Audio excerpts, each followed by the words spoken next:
Hi, ಇದು ಗುರುವಾರದ ಸಂಜೆ vlog. ನನ್ನ ನಾದಿನಿ ಪಾಪುನ ಬರ್ತಡೇ ಇತ್ತು, ನನ್ನ ಅಳಿಯೊಂದು. ಅದಕ್ಕೆ ಕೇಕ್ ಕಟ್ ಮಾಡಿಸೋಣ ಅಂತ ಹೋಗಿದ್ವಿ. ನಾವು ಹೋಗೋಷ್ಟೊತ್ತಿಗೆ ಡೆಕೋರೇಷನ್ ಎಲ್ಲ ಸ್ಟಾರ್ಟ್ ಮಾಡಿಸಿದ್ರು. ನಾವು ಹೋದ್ಮೇಲೆ ಕೇಕ್ ಕಟ್ಟಿಂಗಿಗೆ ರೆಡಿ ಮಾಡಿಕೊಂಡು ಪಟಾಕಿ ಹೊಡಿಯೋಕ್ಕೆ ಅಂತ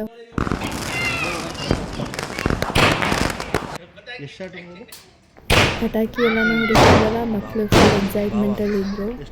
ಪಟಾಕಿ ಎಲ್ಲ ಹೊಡೆದು ಮುಗಿಸಿ ಕೇಕ್ ಕಟ್ ಮಾಡಿಸೋಣ ಅಂತ ಒಳಗಡೆ ಬಂದ್ವಿ.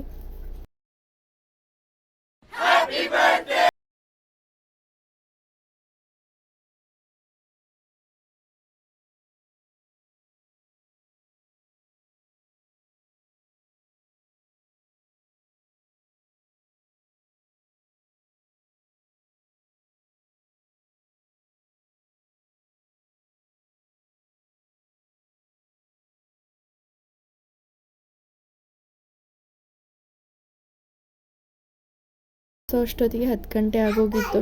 ಕೇಕ್ ಎಲ್ಲ ಕಟ್ ಮಾಡಿಸಿ ಊಟ ಮಾಡಿಕೊಂಡು ಹೊರಡೋ ಅಷ್ಟೊತ್ತಿಗೆ ಸುಮಾರು ಒಂದು 12 ಗಂಟೆ ಆಗಿತ್ತು. ಇಷ್ಟ ಆಗಿತ್ತು ಶುಕ್ರವಾರದ ಮಿನಿ ವ್ಲಾಗ್. Thank you.